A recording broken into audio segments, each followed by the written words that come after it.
大家有 Game Kings 遊戲之王，咁最近就出咗新嘅印之國嘅活動啦，咁我就要玩呢個印之國嘅嘢嘅，順便玩埋新嘅源自極限威能咁嘅。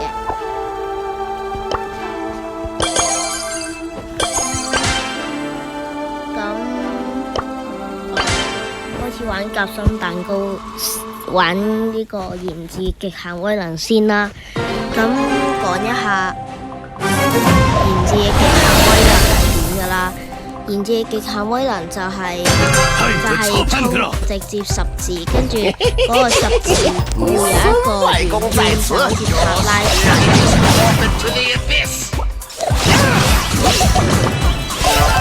跟住之後塔拉塔嘅。跟住之後吸佢入去中間，再十字斬佢哋，而落地嘅地方變咗十字嘅中心點咁極限威能我就覺得好容易儲啊！而家望到下邊已經超過一半啦，都唔係好難嘅啫。再講下呢個最近印之國嘅事啦，咁印之國就出咗一個源自極限威能造型啦，咁出咗新角色造型啦。嗰個極限威能造型要呢開200個壽司嘅，咁可能就唔知壽司係乜嘢啦。咁壽司係乜嘢呢？就係每日可以有2個，或者每日夜玩嘅時候又可以抽2個嘅。而用寶石都可以用寶石直接買就係喺商店呢2個，咁呢一日只有2個啫，我而家只有14個，去到100就會有造型，不過未有極限威能嘅造型。去到200先可以有極限威能造型嘅，咁呢亦都出咗其他新嘅造型啦，例如阿信啊，或者安傑樂啊，咁亦都有個小辣椒係亂鬥通行證嚟㗎啦，而呢度就有個樣嘢叫芥末神力。就好似之前哥斯拉嘅嗰個活動咁嘅，就係可以有啲異變效果變得更勁啦。咁有微辣、中辣、特辣同變態辣啦。我而家就用芥末神就係卡爾、Mr. P、帕爾、狂牛同艾德加嘅玩。咁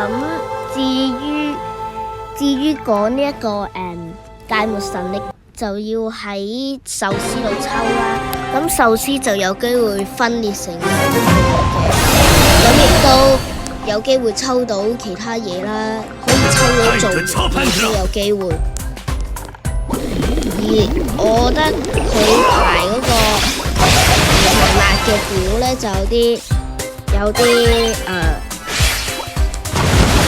有啲唔係咁合理嘅。點解我咁講呢？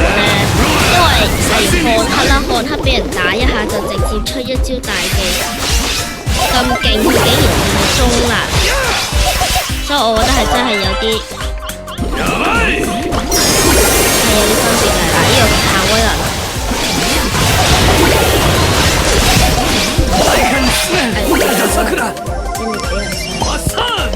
咁至於呢個印之國嘅其他造型，我就好似全部都未使用過啦，咁我就應該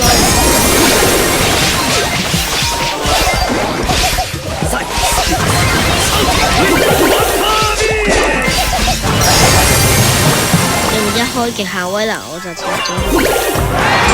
除咗漢克之外，仲有啲正嘅，除咗漢克之外係咁勁。除咗漢克之外，其實嗰雪糕幾勁，佢行路就會有嗰個雪糕嘅呢個唔記得叫咩名。跟住我覺得拜倫係都勁嘅，佢一一下普通攻擊就射3發，小辣椒都係嘅。不過我覺得阿信就最變態嗰個。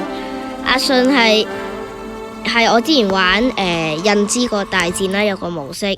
咁嗰個模式就係要打機械人，然後打完啲機械人就有啲金色不倒翁，要儲60個就贏啦。咁呢，而我嗰時玩呢，跟住之後對面嘅阿信呢，發生咩事呢？超級搞笑嗰個阿信，佢每次死完一衝過嚟，唔係應該係話我每次見到佢都有極限威能。嗰啲極限威能計嘅係綿綿不斷，就我提示啊特次會有大技之類嗰啲，我個人係覺得真係幾勁嘅。不過我就覺得其實有啲係例如奔騰佢係好勁嘅，例如安察嗰啲超勁嘅。不過呢個迪達呢，其實同我想講嘅差唔多變態。點解咁講呢？我唔記得晒啲名啦。跟住之後迪達佢攞到大木神力之後，佢直接一下大技，跟住之後直接出3個。如果極限威能，跟住之後仲變態，所以真係超勁嘅。咁而延至極限威能呢方面呢，我就覺得其實延至極限威能威力其實還可以嘅。而呢，我望到今日玩啊，我望到其實已經有人呢直接課金用寶石買，直接衝到200㗎，抽2個壽司㗎。咁已經有人有極限威能做㗎，我今日有望過。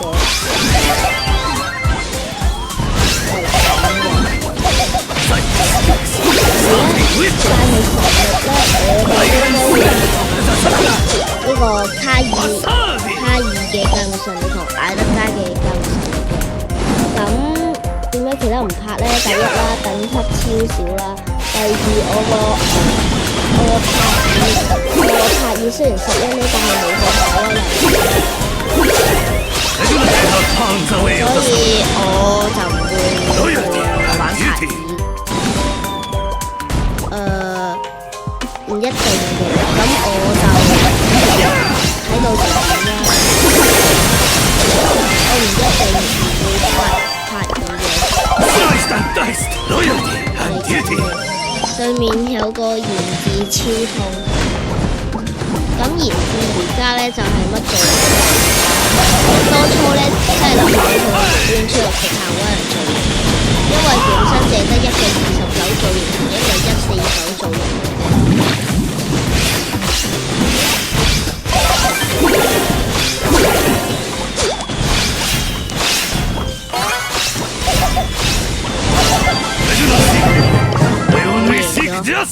咁印之國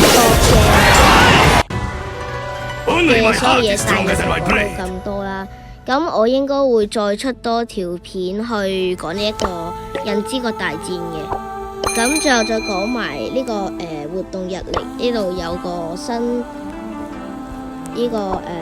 動畫可以睇下故事發生咩事嘅。咁我係 Game Kings 遊戲之王，中意嘅可以訂閱同分享俾你嘅朋友同屋企人，亦都可以撳小咯，咁就隨時我知道我嘅片幾時出。我係 Game Kings 遊戲之王，係啦，再見，拜拜。